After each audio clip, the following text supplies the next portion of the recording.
Hello tears. இன்றைக்கி night நம்ம வீட்டில் என்ன ஸ்பெஷல் பார்த்திங்கன்னா ரச சாதம் தான். நிவிக்கு வந்து கொஞ்சம் கோல்டு அதிகமாக இருக்குது. அதுவும் இல்லாமல் இந்த இந்த வீக்கில் வந்து அவனுக்கு வேக்சின் போடணும். 1.5 வருஷத்துக்கு போடுவாங்கள்ல, அந்த வேக்சின் போடணும்.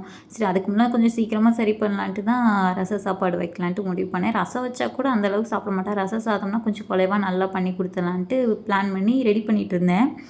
அப்போ அமர் கேட்டால் என்னம்மா பண்ணுறேன்னு, என்னம்மா பண்ணிகிட்ருக்க, ரசத்தை குக்கர்லேயாம்மா வைக்கிறேன்னு கேட்டான். ஆமாடா, ரசத்தை புதுசாக குக்கரில் வச்சு ட்ரை பண்ணுறேன் அப்படின்னு சொல்லி பண்ணிக்கிட்டு இருந்தேன்.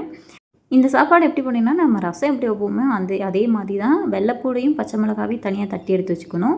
மிளகு சீரகத்தை மட்டும் தனியாக பொடி மாதிரி அரைச்சி எடுத்து வச்சுக்கணும். புளியை கொஞ்சம் தனியாக ஊற வச்சுருந்தேன். கொஞ்சமாக ஒரு லெமன் சைஸில் வந்து புளி ஊற வச்சுருந்தேன்.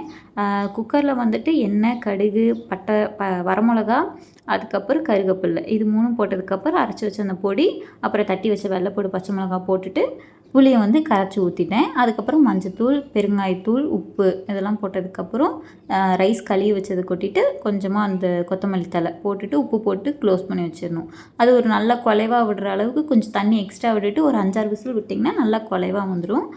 தம்பிக்கு வந்துட்டு ரச சாப்பாடு நெய் ஊற்றி நல்லா மேஷ் பண்ணி கொடுத்துட்டேன். எங்களுக்கு வந்து ரச சாப்பாடு, சைடிஷ்க்கு வந்து அமர் வந்து இந்த கருவாடு ஃப்ரை பண்ணியிருந்தான். ரெண்டோட காம்பினேஷனுமே வந்து ரொம்ப சூப்பராக இருந்துச்சு. நிவிக்கு வந்து சாப்பாடு விட்டுட்டோம். கொஞ்சம் காரமாக தான் இருந்துச்சு. ஏன்னா அப்போ தான் கொஞ்சம் சளிக்கு கோல்டு கொஞ்சம் நல்லா இருக்குன்ட்டு இன்றைக்கி கொடுத்தேன்.